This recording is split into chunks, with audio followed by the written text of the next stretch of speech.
South Korea's foreign minister appears set to continue pushing the current hardline policy against the North.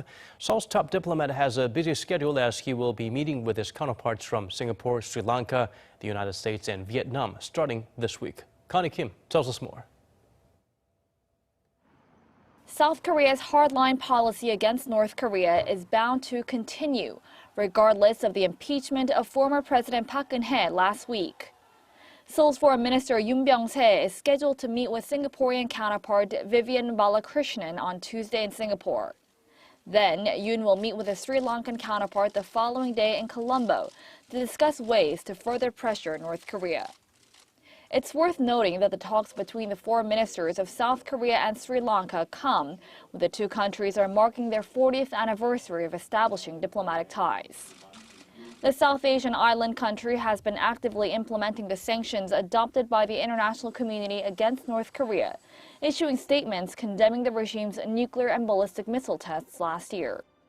Seoul's hardline policy against Pyongyang is to reach its peak when Minister Yoon and the U.S. Secretary of State Rex Tillerson meet on Friday for official talks in Seoul.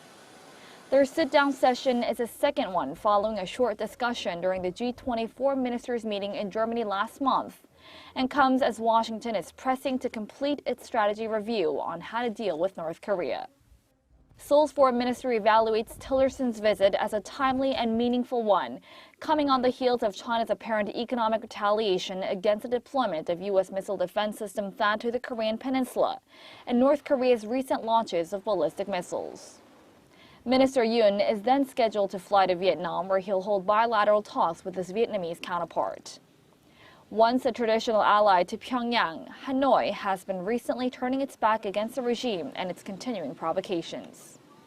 Discussing North Korea's threat will also top the agenda when the top leaderships of the U.S. and China meet next month in Washington, with the two expected to touch upon the escalating tensions on the Korean peninsula due to the THAAD deployment. Connie Kim, Arirang News.